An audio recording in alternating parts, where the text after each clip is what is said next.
Bom dia, quase boa tarde a todos os presentes, os deputados, o senador, as minhas irmãs de luta que estão aqui, que são pró-vida.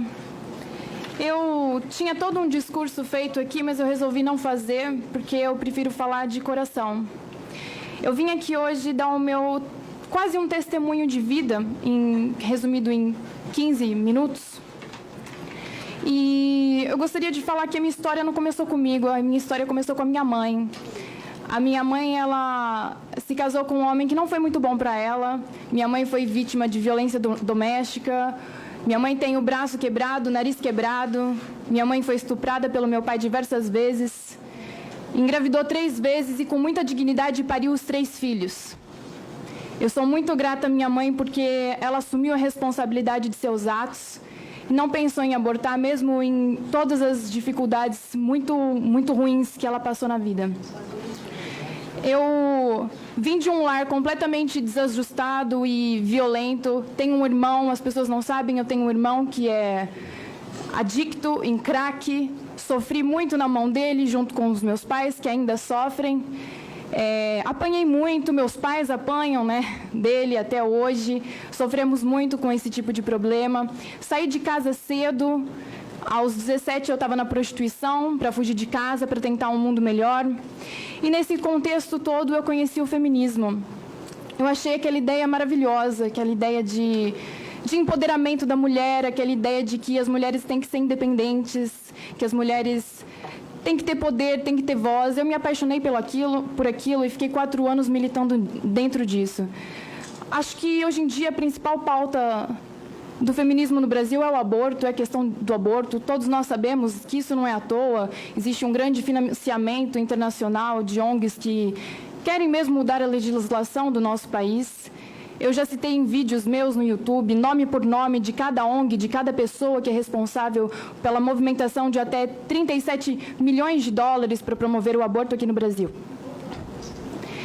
Eu estou aqui hoje para falar de uma experiência pessoal, com bastante vergonha, com bastante medo pelas coisas que eu fiz e bastante arrependimento.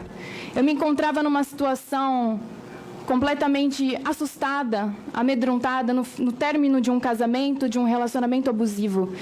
E descobri que estava grávida de 11 semanas. Eu entrei num grupo feminista, Feminismo Brasil, nem sei se existe ainda.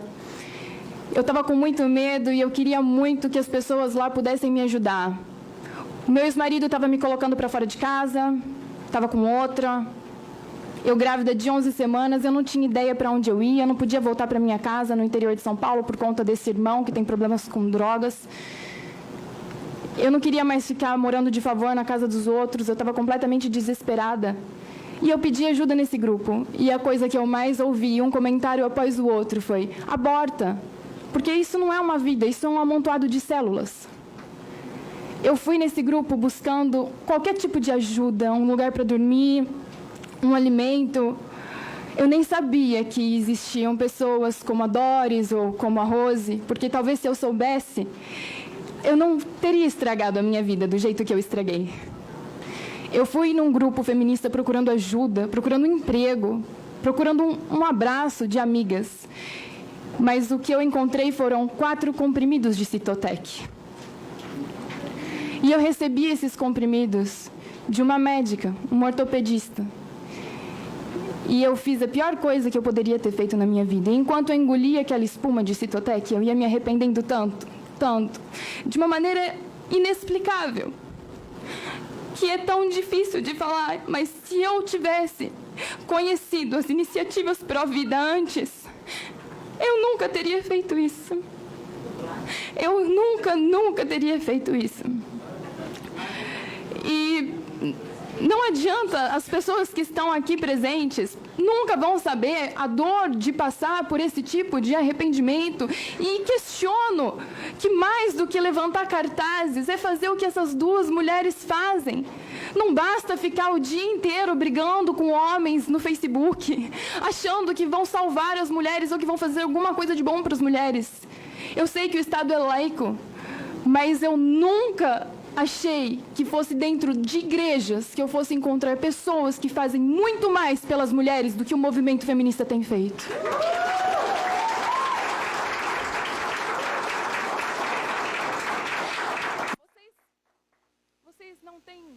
noção do que é conviver com essa culpa e o incentivo que o movimento feminista faz, a facilitação a esse tipo de crime, é muito grande. Eu venho aqui hoje para fazer uma denúncia. O movimento feminista no Brasil tem grupos organizados no Facebook que facilita o aborto para outras mulheres. Se faz vaquinha para comprar Citotec, se faz vaquinha para juntar dinheiro para fazer aborto. Eu venho aqui fazer essa denúncia. Aconteceu comigo, acontece todos os dias. Todas as provas estão no meu celular e já foram devidamente passadas para as autoridades responsáveis para que seja aberta uma investigação. Não é fácil conviver com essa culpa e eu não desejo isso para nenhum tipo de mulher. Eu não sei o que tem na cabeça das pessoas de incentivar tal ato brutal e monstruoso, sem saber como que a mulher vai ficar depois. É muito fácil você dar Citotec para alguém, é muito fácil você incentivar o aborto, é muito fácil você dizer que isso é só um aglomerado de células, desconsiderando completamente qualquer emoção ou qualquer sequela emocional ou física que a mulher vai ter depois disso. Eu não durmo à noite. Eu tenho sonhos. Eu sonho com pedaços do meu filho saindo de mim e eu sonho tentando colocar eles de volta e vocês não sabem como é isso. E eu assumo aqui na frente de todos a dor que eu sinto dia após dia. E de todas as mulheres, a Doris bem sabe, porque ela convive diariamente com isso. De mulheres que praticaram o mesmo que eu, porque não sabiam que tinham outra escolha. Não sabiam que existiam pessoas muito boas, religiosas ou não, que cuidam de pessoas que, por desinformação, e apenas desinformação e o incentivo de terceiros cometem esse tipo de monstruosidade. Mães estão se tornando assassinas sem saberem. Mães estão sendo colocadas contra os seus filhos sem saberem e incentivadas dia após dia pelo movimento feminista. E eu tenho muita pena, eu tenho pena e eu rezo por essas meninas, porque a maioria é tão inocente e tão boba que nem sabe que estão sendo enganadas. As grandes intelectuais, acadêmicas, políticas estão enchendo o bolso de dinheiro e usando todas as outras como massa de manobra. É incrível a lavagem cerebral que é feita. Só um minutinho, querido. Vamos respeitar as pessoas que estão aqui. Eu queria pedir a você que está com esse cartaz ex-puta, ex-gay, que você baixe seu cartaz, eu vou pedir para tirar você. Os outros está tudo bem, tá? Não tô. Você acha o que você achar. Mas se você continuar com esse cartaz, eu vou pedir para você sair. Tá bem? Continue com todos os cartazes sem o menor problema. Mas sem assinte as pessoas. Tá? Continue, filho. É incrível.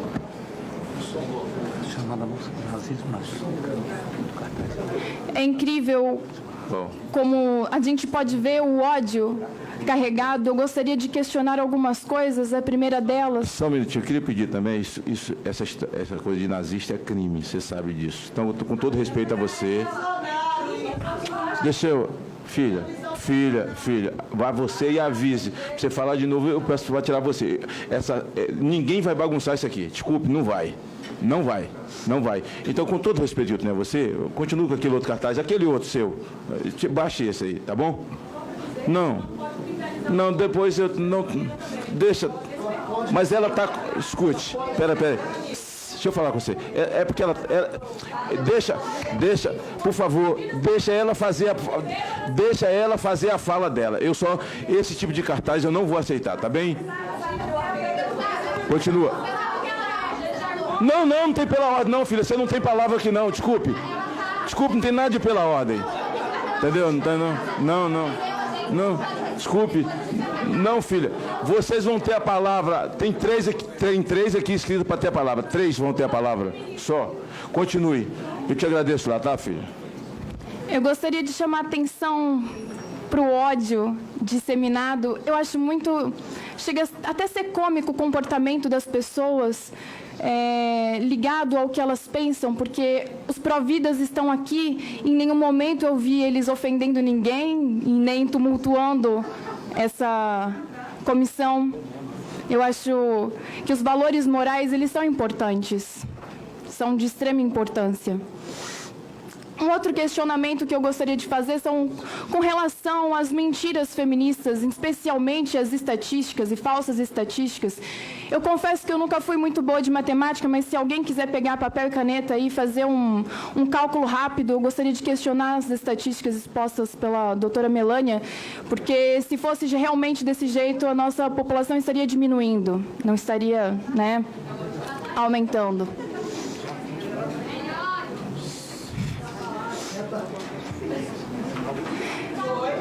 É um pouco constrangedor vir aqui e abrir o meu coração em todas as coisas que eu fiz, especialmente essa sobre o aborto, que para mim é tão pessoal, na frente de pessoas estranhas, na frente de pessoas que discordam do meu posicionamento. Mas quando eu era feminista, eu incentivei muito essa prática. Incentivei mesmo, achava que era a coisa certa a se fazer, achava que isso iria diminuir o número de mortes maternas. E eu me sinto na obrigação de vir aqui hoje e dizer, desculpem, me perdoem mesmo. Se eu soubesse que projetos maravilhosos como esse da Doris e da Rose existiam, eu com certeza teria divulgado essas ideias. Porque quando você comete um aborto, você não mata um feto, você não mata um bebê, você mata junto uma mãe. Você não lhe concede a oportunidade sequer de tentar. Ela precisa tentar. O arrependimento é tão grande depois. O suicídio, a depressão, as síndromes pós-aborto. O Estado não dá conta disso, o Estado não consegue dar conta nem do SUS, nem do que a gente já tem. E agora quer dar conta de aborto. As pessoas precisam pensar um pouco mais no sentimento uma das outras. Isso é uma coisa de extrema importância. Eu acho que o movimento feminista só quer legalizar o aborto, fora a parte de financiamento, por questões de ego, porque existem tantas outras pautas importantes que estão sendo deixadas de lado. Eu vejo cada dia mais o feminismo falando só de aborto. Nós temos turismo sexual, exploração sexual, violência doméstica, violência obstétrica. Nós temos 1 milhão de pautas importantes para a gente correr atrás, para a gente se dedicar a isso. E eu me pergunto, por que o aborto? Por que não usar a força? Porque o movimento feminista é muito forte, eu admiro muito isso nele. Essa vontade de lutar, essa garra, essa força de conquista. Por que não usar isso para promover projetos de incentivo à vida? Por que não usar isso para ajudar mulheres grávidas que querem continuar a gestação? Por que não usar essa força como voluntárias em instituições que estão precisando? A Doris está precisando, a Rose está precisando. Eu fiquei 4 anos no movimento feminista gritando em favor da legalização do aborto e não ajudei uma mulher. No último final de semana, eu estive numa igreja no Rio de Janeiro, fiz uma palestra lá e consegui 300 quilos de alimento para as grávidas que ficam lá na casa de amparo da Doris. E eu acho que as pessoas tinham que se atentar um pouco mais a isso. Eu falo porque eu senti isso na pele, eu sei como isso dói. Muitas outras mulheres me procuram diariamente para falar como elas se arrependeram de ter abortado, inclusive muitas feministas. Eu acho que as pessoas que são pró-aborto têm que colocar mais a mão no coração e se dedicar a outras coisas. Porque o aborto, ele não é só a morte de um bebê, ele é a morte de uma mãe. Não se deve incentivar esse tipo de prática. Se deve incentivar o amor, o carinho, a maternidade, queira ou não, de quem for mãe, de quem quiser ou não ser mãe. Existem tantos meios de contracepção, claro que nenhum deles é 99%, mas as pessoas precisam aprender a assumir as suas responsabilidades. Sexo, o objetivo final do corpo humano com isso é reproduzir. Então, eventualmente, isso vai acontecer. Então, é preciso que as pessoas tenham culhão não só para levantar cartazes, mas para assumir as suas responsabilidades também. Obrigada.